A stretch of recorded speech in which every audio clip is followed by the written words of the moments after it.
Hi, I'm Chef Susie with LearnToCook.com. Today we're going to be making vanilla pudding, and the pudding is nice. You can serve it by itself in a glass with some whipped cream on it, or you could use it for fillings and cakes and pastries. So knowing that, let's get started. Right now on the stove I have my milk and my butter and my granulated sugar and my vanilla, and they're just starting to warm up. So we're going to get together our thickening ingredient. So I have some cornstarch in my bowl, and I saved a little bit of my milk. I didn't put it all in the pot because I need this to dissolve my cornstarch. And then once that's incorporated, I'm going to add my eggs, and I'll have my thickening mixture. So we'll go ahead and add our eggs. And keep in mind that your eggs are going to be at room temperature when you're baking, so they don't cool off any mixtures that you're making.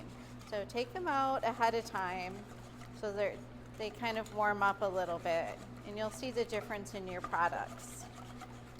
So now that this is incorporated, we're going to bring it over to the stove where we have the milk and the sugar and the butter and the vanilla, which is just starting to warm. As you can see, the milk and the butter and the sugar are just starting to boil. I have my thickening mixture. What I want to do so I don't shock it when I add the eggs and the cornstarch and the milk mixture, I'm just going to do something that's called tempering it. I'm going to warm this up.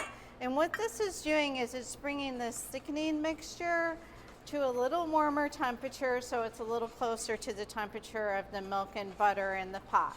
So knowing that, I'm going to add my mixture slowly to the boiling mixture on the stove. If you add it too fast, you might get some lumps, and you might not be able to keep up with the mixing of it, and it may start to thicken a little bit too much on the bottom, and you may get a scorch. So just take your time doing this, add it slowly, and you won't have lumps or scorching. So we're going to be mixing this in, and then we're going to bring the mixture to a boil to make sure that our eggs and our starch are cooked properly. The thickening ingredients are going to be the eggs and the starch, and if you don't cook them all the way, you'll of course be eating raw eggs, and you'll be able to taste the starchiness in the recipe with the uncooked starch. So my flame's a little low, so I'm going to make it just a little bit higher to help it out here.